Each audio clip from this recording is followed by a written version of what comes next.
What's up guys, it's Will back again, and today's review is Blair Witch. Blair Witch is a found footage horror thriller film that was directed by Adam Wingard and is the sequel to the 1999 film The Blair Witch Project. The film kicks off when a young man named James sees a video on YouTube that he believes shows his sister Heather from the first Blair Witch film. James eventually forms a documentary crew that decides to head out to the Black Hills Woods in Burkittsville, Maryland in the hopes of either finding Heather alive or at least finding out what happened to her. Well, soon enough, the documentary crew that came into the woods skeptical about the Blair Witch's existence in the first place begins experiencing some extremely unusual and terrifying events. Those events continue to escalate until some crew members begin disappearing and our remaining characters frantically attempt to exit the Black Hills Woods. The rest of the film is spent watching our characters frantically try to escape the Blair Witch's grasp via their head cameras and other camera devices as they give up on finding out what happened to Heather and instead just focus their efforts on escaping the forest with their lives. Okay, so when you go to see a movie like Blair Witch, you have to know what you're getting into. This film is a found footage film, meaning that our characters filmed it and it's going to be shaky and sometimes hard to see what's going on.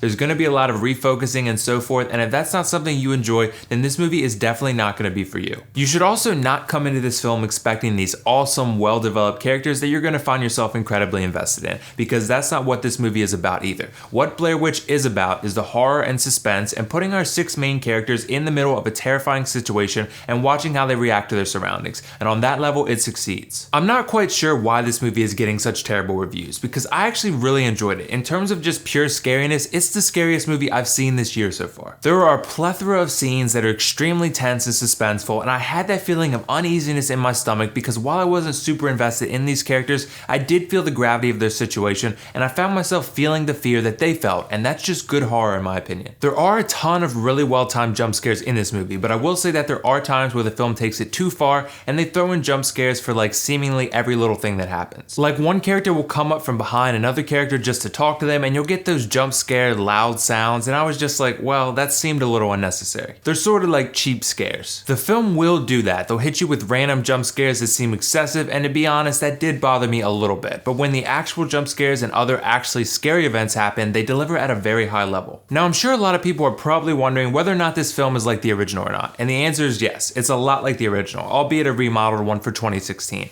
The crew interacts in similar ways, the Blair Witch makes her presence known in relatively similar, yet more action-packed ways, and the horror feels similar. And this is not going to sit well for some people because they might feel like it's a retread of the original, but I like this story because while it does feel familiar, it also contributes to the Blair Witch franchise as well. For one, while still shaky cam, the cinematography is improved upon this time around. The shots are clearer and there's more dramatic and creative uses of the cameras that allow for increased immersion into this story and its frightful environment. I personally like found footage movies like this, but there is a lot of jerking the camera around, and that's going to make you sick, then this movie is definitely not for you, because that happens quite frequently in this movie as it did in the original. I also thought the acting was really solid this time around. While none of these characters are particularly memorable, the actors' performances were, because I could legitimately feel the fear in those performances. Our characters go through some pretty rough shit in this movie, and nothing about any of these performances felt disingenuous at all. The six crew members had an interesting dynamic, and while the characters were pretty generic as far as horror films go, I enjoyed each actor's performance in their specific role. One thing I will say though is that while this film is just under 90 minutes long, it starts pretty slowly. It does take a decent chunk of time to lay the groundwork for events to come by getting our crew to the forest and then add more time for them to actually start experiencing some unusual occurrences. I found myself a little bored with some of Act 1 because it just felt like there wasn't much character development taking place, and there obviously wasn't much horror taking place either, which is a problem. As if this film wasn't polarizing enough already, here's another element that you're either gonna really love or really hate, and that's this story's ambiguous nature. Very little, if anything, is explained at all, and that may frustrate you or it may intrigue you because you may find yourself frustrated and confused, or you may find yourself coming up with your own theories as to what's going on, and that's entirely dependent upon your taste. I love the ambiguous nature of this film because if you think about it, considering this is a found footage film, the characters don't know any more about these strange occurrences than we do,